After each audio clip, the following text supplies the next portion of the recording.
Let me just say this right up front. If you are not interested in what I do for a living, click on. I won't be offended. This is a special request. So, there you have it. You've been warned. This is boring.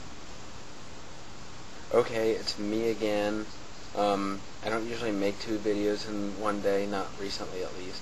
But I had a special request from one of my subscribers. Well, not just one of my subscribers, a very special subscriber, Ryan.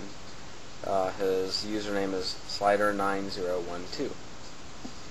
And he asked me if I ever really say what I do for a living. Because I make these general and broad references to my work, but I never really say what I do. Oh, and sorry about the funny angle, but I'm not wearing anything, and I'm not going to display my naked shoulders. Just kidding. But that's why this funny angle, because it's hot still. It's 87.8 degrees still in my house.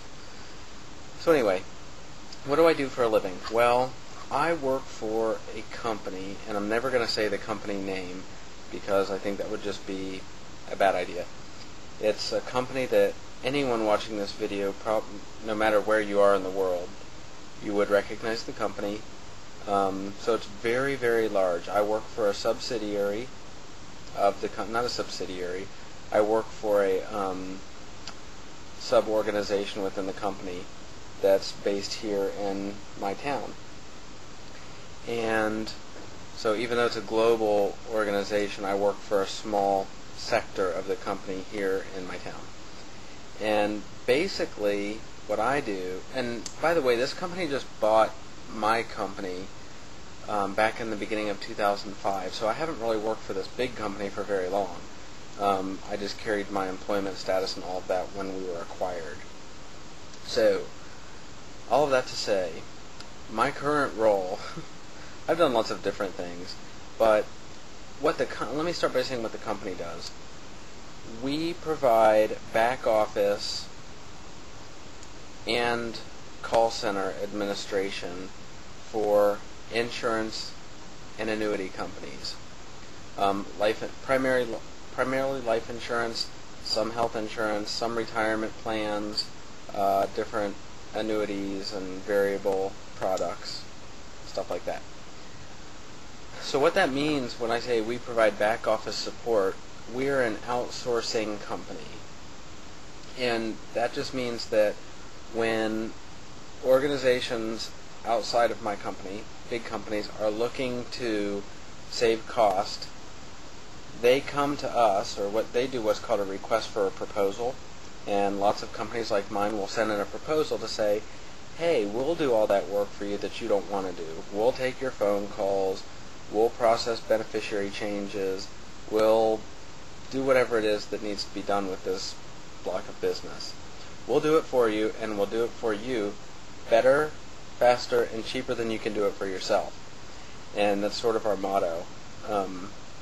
I've been doing this kind of work for 13 years. I've been at the job for 16 years. So my current role is when companies send out this request for a proposal, in other words, they're looking to close down their office or minimize the staff in their office, they get in touch with us, and we try to figure out and put a price on how we could process their insurance business for them. It's a very, very, very competitive market, and these deals are almost always very, very big. So we work on deals for sometimes years before we actually land them. When we do, well, before we do, I have a role in that whole thing, which is why I travel sometimes. We go to these places and we tell them what we can do for them. We ask them a lot of questions about what their employees currently do, what kind of processes, what kind of phone calls, how many people are they staffed with. All of those things we ask so that we can put a price tag on a proposal to them. And that contract ends up being negotiated or is turned down completely and we don't get the deal. When we do get the deal, I come into play again because I'm also have in the past been a training coordinator. So as we transition all of the jobs that we're moving from their office to our office and to India, I'm responsible for that training plan. So I coordinate all training down to how do you answer a phone call, how do you process a request, how do you handle money, incoming and outgoing, stuff like that. So I put together a training plan and implement it until we go live. We do a cutover. They close their office, we open ours, we go live. What I do now, or what I just found out last week I'll be dedicated to, is the business transition piece of this whole thing. So that means, let's give the same scenario again.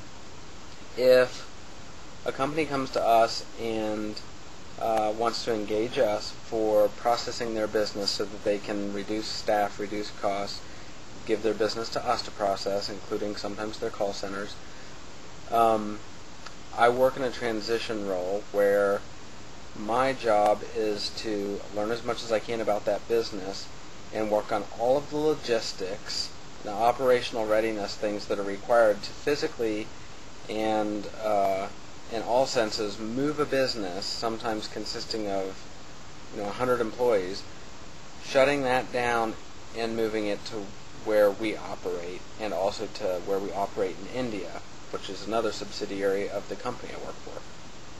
So that's what I mean by business transition. So I spent a lot of time learning about other companies that we're engaged with and trying to make a deal with. And then once we do make a deal, which doesn't happen very often, but when it does, it's huge. It's like opening up a business overnight with existing customers, sometimes 1 million new customers overnight. So you can imagine what that takes.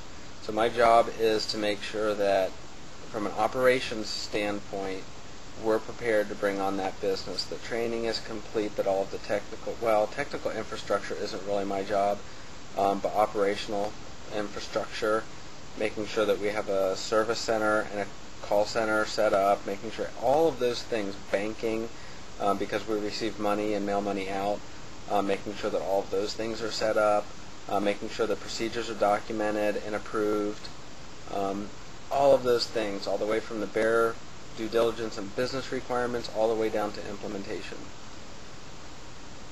I hope that explains a little bit of what I do. It's kind of hard to explain in a short video like this, but if I didn't have to be confidential about it and who I work for and everything, it would probably become more clear. But I work for a business transformation organization where our job is to transform the business of other companies to make them more efficient.